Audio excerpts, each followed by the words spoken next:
Welcome back to Fox Sports Net coverage of Formula One. Mike Choi with John Watson and Peter Windsor. Engines have fired in the pit lane, the formation lap coming up in just a bit. It is cooling here. It's 70 degrees. Track temperature has dropped several degrees in the past hour. Very, very humid, but they're saying only a slight chance of rain. The big problem in Monte Carlo is there's an enormous mountain behind, and if there's any bad weather around the area, it catches the mountain and it'll fall on Monte Carlo. 1 year ago, the start is so critical on this race. Huge wreck in 1995. Here's the start 1 year ago. And look at a great start there by Ralf Schumacher and Fisichella, but it was Michael Schumacher that got the jump on everybody. Remember that both Williams opted to start on dry weather slick tires. Ironically, Mike, they've got the same meteorologist here this year that they had last year, and they got it wrong big time last year. Only job in the world where you can be wrong half the time and still be employed, weatherman. Mika Hakkinen out in front of David Coulthard and Michael Schumacher. Irvine, Burtz, and Frentzen in the driver standings.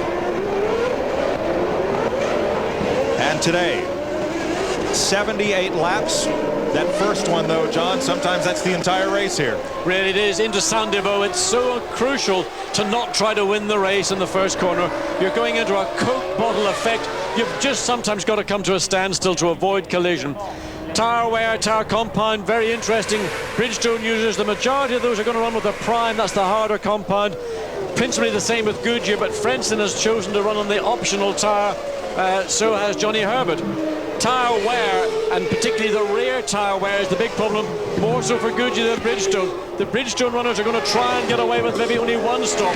The Goodyear runners may have to sneak a second stop, but the lead Goodyear runner, Michael Schumacher, on the second row of the grid, I would imagine that Ferrari and Schumacher might take a chance and go for two stops, because they can read races better than anybody else in the pit lane. That's Ross Brawn and his team in the pit lane, and with a bright driver like Michael Schumacher, you can win races that way.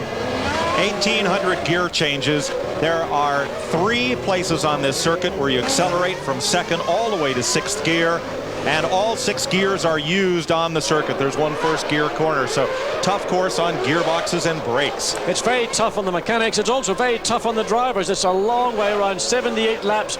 There's no chance to relax. It's a very mental circuit. The concentration levels are at maximum all the time. Driver training, driver fitness, driver preparation, and any of those guys, Irvine, Barrichello, Fisichella, truly, they've all had shunts here. They've bounced off these barriers. They're going to be sore. We're at Monte Carlo, the Grand Prix of Monaco, stop 6 on the FIA World Championship about to start. Final cars pulling into grid position now. Very narrow, very tight. Here we go.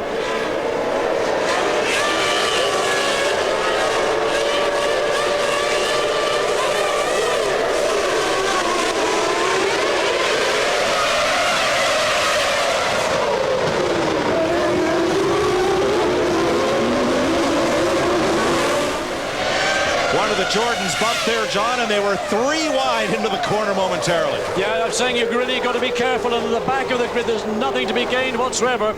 But it's a runaway start for the 2 McLaren. And Alexander Wurz has got ahead of Frentzen as they plunged down into the Mirabeau. Everybody trying to sort themselves out. Look at that chain of cars. Brakes locking, people diving around. Jacques Villeneuve right the way back of this field. First lap passing opportunities. Villeneuve around the outside, trying to make up ground. Yeah, but it's a long, long way back. And Jacques Villeneuve, he's been telling friends that he doesn't really get on with this place. And the fundamental problem is eyesight. He has corrected vision. He wears contact lenses. Because of the proximity there, that looks like Esteban, yes. Esteban Tuero, and that's up in the Mazanet corner. That leads into the Casino Square. He's just got squeezed out on the right-hand side. If you get off the line, it is very dusty, very dirty. But Mika Hakkinen leads this Grand Prix as he comes around out of the swimming pool complex down into Rascasse. And already you can see he's pulled out almost a second of a lead over second place David Coulthard. Fisichella third, and Michael Schumacher fourth in the Ferrari. Now Fisichella has his hands full of Schumacher. Might he be holding him up? He probably is, but Michael Schumacher can do no more about it. He's just now got to be patient. He's got to try and force Fisichella into making a mistake.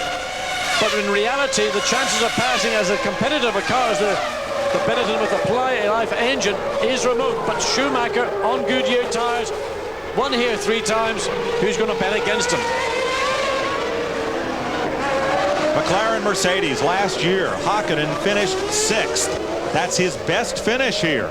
Today he starts from pole and leads the opening laps. And in fact, Mike, David Coulthard is really more or less dropping. How much wear and tear on the driver through the course of an event like this, because it seems that not only do you have more gear changes and more braking zones, but far more steering input than at any other circuit. Barrichello comes into the pits, and this is a very early stop. This is more like a problem, I suspect, than simply coming in. That's a disappointment for the Stewart team. And there you can see a lack of enthusiasm. That's a problem that is going to see this car going into the garage. Second last year, so Stewart now down to 1 car. That is Jan Magnussen in the second car. As we watch Eddie Irvine still in 6th place, and Irvine, in spite of that accident, hasn't gone into the pits and is running very quickly. Yes, he's continuing to gain ground, hold pace with the leaders. So Barrichello may climb out of the car, as apparently not much can be done. Yep, he's unstrapping and sadly climbing out.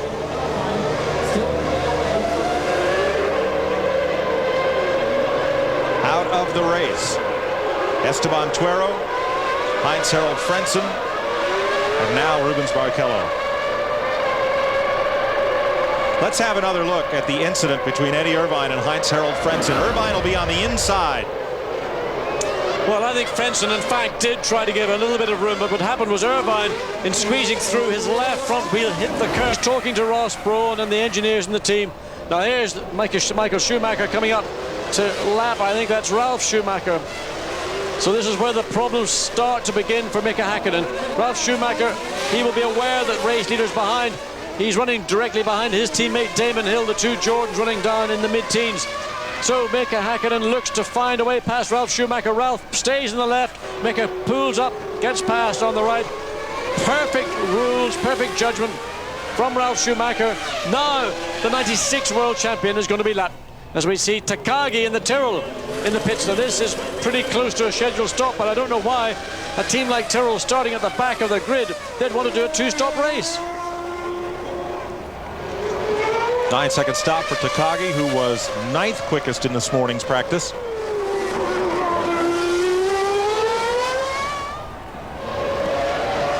Quite early for that stop.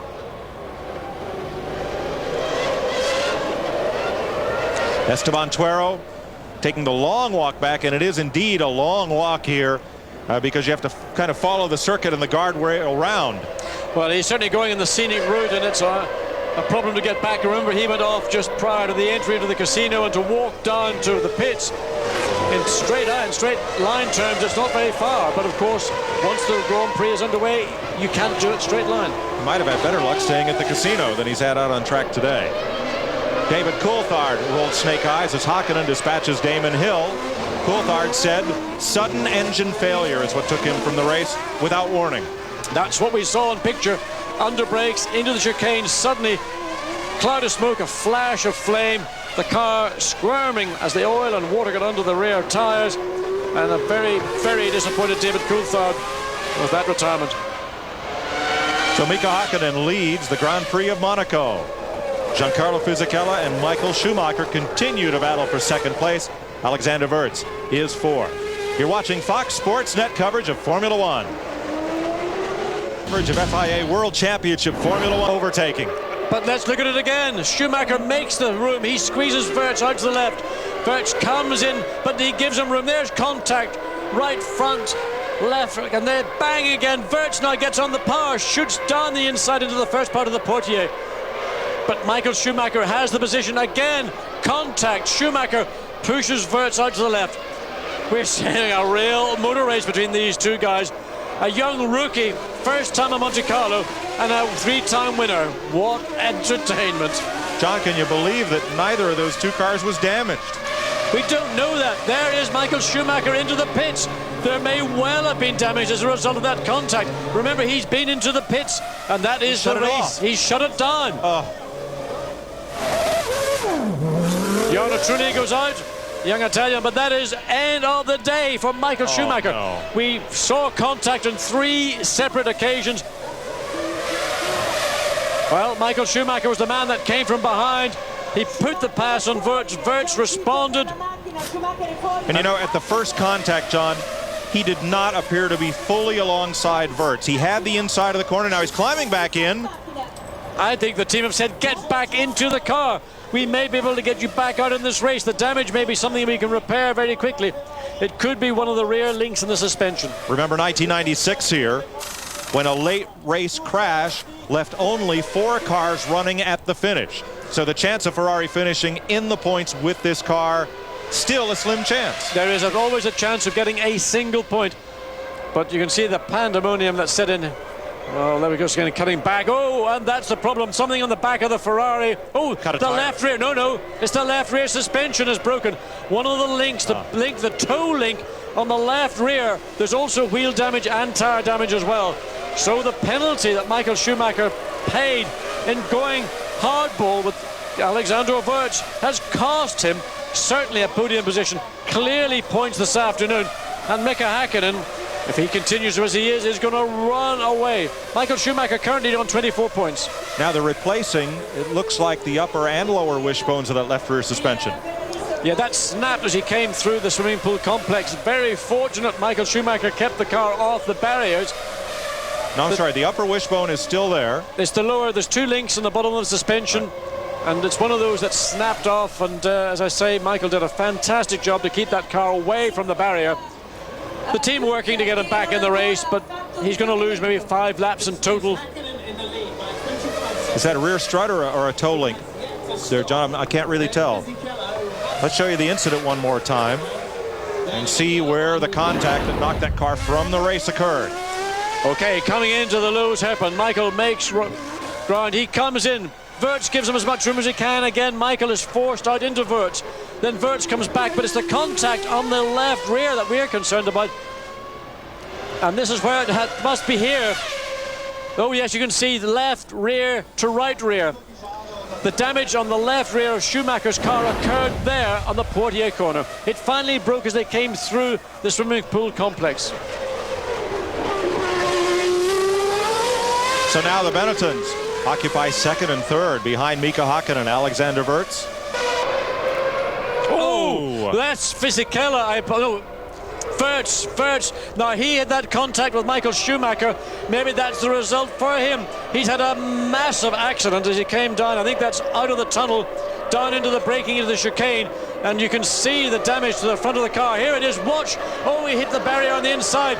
He'd already lost the nose, he'd lost both front suspensions. He's a passenger. That's where Wendlinger and Alexander Wirtz, a very tall driver, very concerned now just that there's no injury to his legs, but he seems to be capable of, look at that, oh, bang, into the barrier, bounces off. He had the shunt coming out of the tunnel. This is still traveling down the racetrack. The guy is a passenger. It's like a sledge out of control down the Cresta run. Now the brake lines are gone, no brakes. And no steering. What a great job, Mike, those tyre barriers have done. Dave Richards, the team boss at Benetton, looking at the picture. You can see his face as the marshals try to recover that car away from a precarious part of the racetrack. Takagi pit stop. He'll move up in the running order among the top 10 fastest in this morning's warm-up. 12-second stop is not quality. When Alexander Wirtz and Michael Schumacher had that wheel-to-wheel battle as they came around the Poitiers corner, Michael Schumacher got a broken rear corner. Alexander Wirtz, there we see part of the damage from the back view. There the car, you can hardly see the car. So the damage to Wirtz's car was on the right side. It was on the left side of Schumacher's car. Schumacher, Wirtz collided some 5-6 laps ago. The payback, the sad payback for Wirtz is as they came out of the tunnel, 180 miles an hour impact with the tunnel. Pedro Diniz makes a stop at 11.6. Benetton team looking on. And in the Jordan pits, Damon Hill.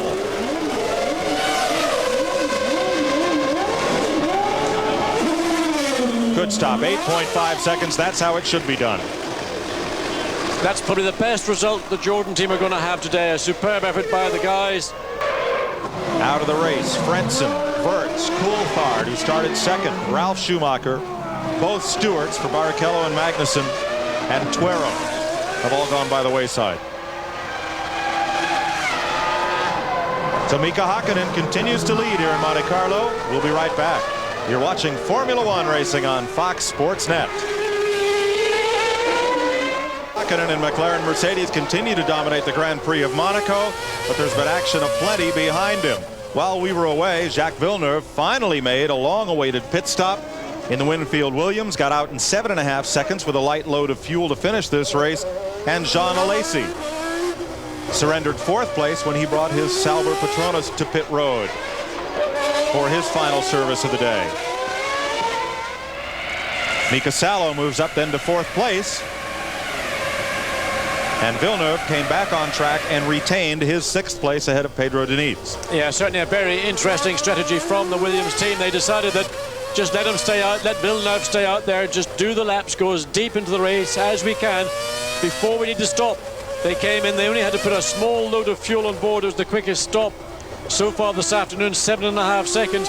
And it was good enough to get Villeneuve back out and retain that 6th place and the one valuable point that goes with it. The first 4 cars reported on the lead lap: Hakkinen, Fisichella in the Benetton, Eddie Irvine's Ferrari, and Mika Salo in the Arrows. Alesi's pit stop dropped him a lap behind the leader, Hakkinen. Remember, of course, that Jean Alesi is on the Goodyear tire, and he started on the soft, the optional tire. Mika Salo is also on a soft tire, but of course he's on the Bridgestone. And the Bridgestone tire durability, particularly the rear tire, appears to be a more sympathetic. It's McLaren, and there's Fisichella off course. Yes, down at the Rascasse, a mistake. Now, we don't know whether there's another car involved in that. It's unusual to expect, running a secure 2nd place, to find yourself overrunning into the Rascasse corner. Here we see it. Well, he's on his own, turns into the corner, gets the power on. Oh, he clipped the right rear against the barrier. Something that is easily done. Now, he maybe, look, he had to run down the track against the flow of traffic, spin the car around to get it facing the right direction. High tension for the Benetton team and for the young Italian. And very fortunate that no other drivers were on their way into that corner at the time. My concern, of course, now is that right rear on the Benetton. He clipped the barrier sufficiently hard to spin the car around. Has that potentially damaged some of the suspension joints or some of the suspension arms? We saw what happened to Alexander Wurz when you get an unnatural input or shock into the suspension. Let's hope for Fisichella's sake that accident, that shunt with the barrier, has not hurt his car. And the impact from Wurz into Schumacher didn't look anywhere near as severe as this one that Fisichella has just had with the barrier. It really depends, Mike, on how the loads are imposed on those units, but certainly the Schumacher Wurz shunt didn't look so severe, but clearly for both Ferrari and Benetton it was. Last year, Fisichella started 4th and finished Alesi the first 5. We'll be right back.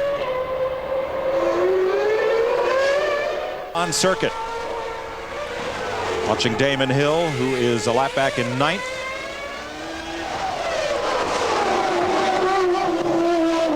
Struggling with the Jordan. They are going back to their 97 suspension design for Canada, but all new pieces, John, because the new regulations for 98 require a narrower car. So to go back to that geometry, they've got to build anew. Well, the Jordan team produced a car they thought was going to be the car. Brand new engine, of course, including the world champion Damon Hill, and all the expertise and experience 21 Grand Prix wins brings. And none of that was able to sort out this Jordan chassis. Gary Anderson, the technical director, has been working absolutely round the clock. But if a car is wrong today, when it comes out of the box, it's very unlikely you're going to make it work. So it's back to the drawing office, it's back to the wind tunnel. And so much of the performance of these cars is wind tunnel orientated. I know that suspension geometries can make a difference. Williams are going through the very same pains right now with the rear of their car. But Jordan are looking at the front suspension, deciding that the But, as you say, when the car isn't right to start, there's not many. Oh, no. Jean Alesi, the chrome dome did not become a good luck charm today. That white flag signifies slow-moving vehicle on the course, as Alesi coasts off into the runoff area, and he's not going to make it. And that brings Pedro Diniz up into 6th place, and Tom Walkinshaw, who's here with his team, really is looking for Monte Carlo luck. Listen, it's running.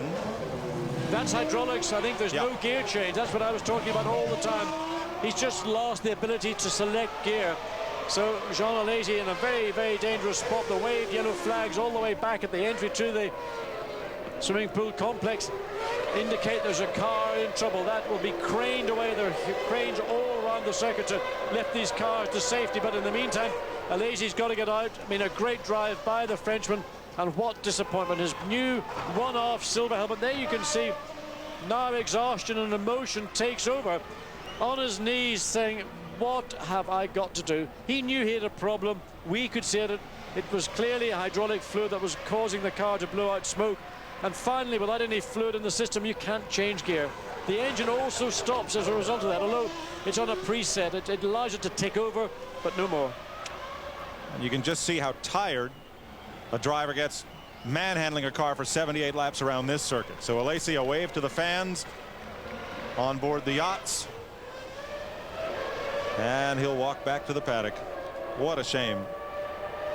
Yeah, Jean Alesi needed a good drive here in Monte Carlo. It's a racetrack which he's shone on before. Back in 1990 when he drove for Tyrrell, he was absolutely... Well, John, last year, Mika Hakkinen started 5th. Or rather, Coulthard started 5th. Mika Hakkinen started 8th. This year, he's on pole. He's led every lap. How much of this do you feel is the maturing of Mika Hakkinen, and how much of it is the tremendous job that McLaren and Mercedes have done in preparing this car for this season? I would say it's both. Starting with Mika Hakkinen, the guy has been a great team player. He's done a superb job for McLaren, Mercedes, McLaren, Peugeot, McLaren, whatever. And in a way, his payback is coming this year. And that's, I would say, directly from Ron Dennis.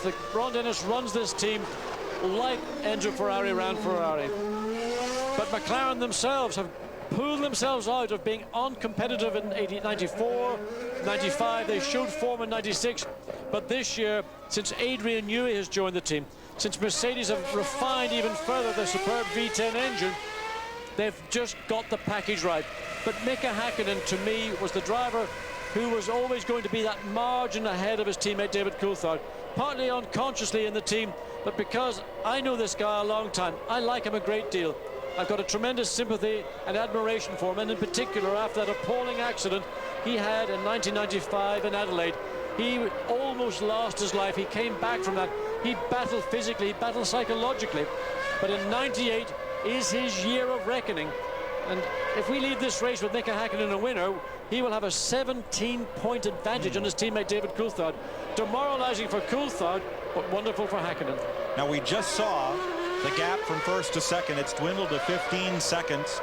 You saw Hakkinen come through the swimming pool complex on into Rascasso. Rosberg driving a Williams Ford.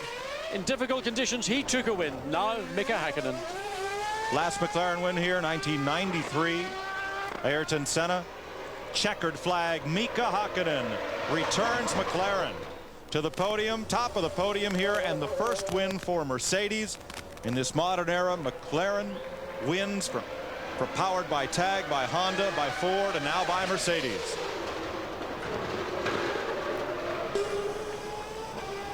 Eddie Irvine.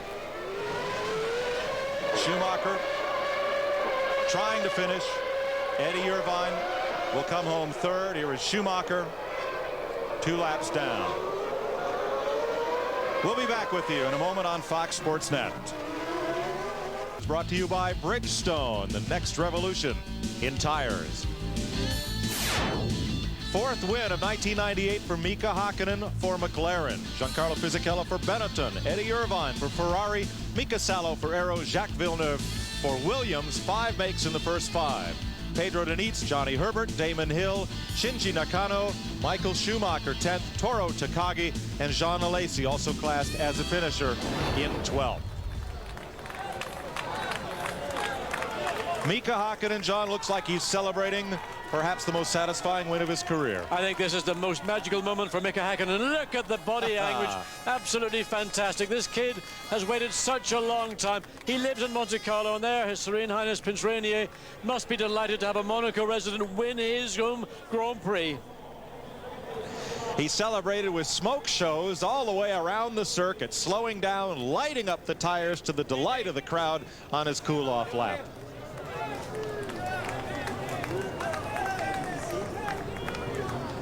He now has a huge lead in the standings over David Coulthard, 17 points. Michael Schumacher earned no points today.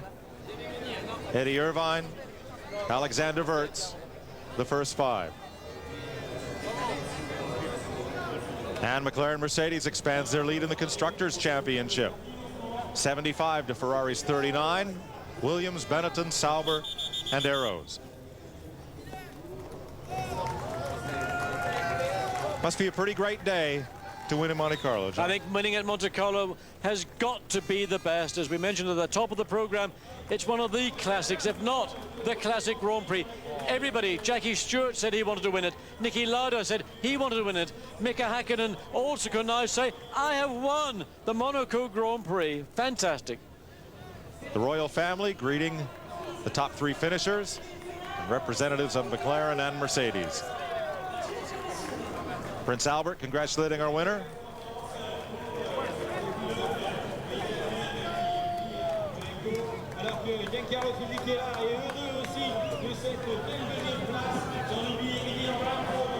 Giancarlo Fisichella very pleased, hoped for a 3rd place finish, was rewarded with 2nd.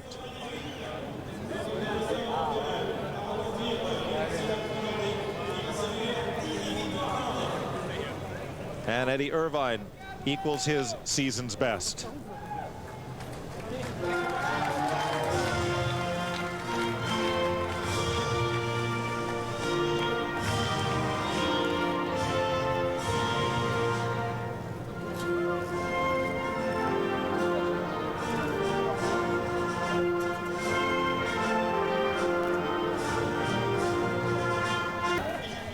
And has had 4 dominating performances. He leads all driver categories after 6 races. In 2 weeks, Saturday, June 6th, live qualifying on Speed Vision. Then Sunday, June 7th, Charlie Jones, Derek Bell, and Peter Windsor have live coverage of the Grand Prix of Canada here on Fox Sports Net. Tonight, the party for Mika Hakkinen and McLaren Mercedes-Benz will exceed all previous McLaren victories in the Principality. Hakkinen is only the 5th driver to win here in the last 15 years. John Watson, thanks for joining us. For Peter Windsor, I'm Mike Joy. You've been watching FIA World Championship Formula One Racing on Fox Sports Net.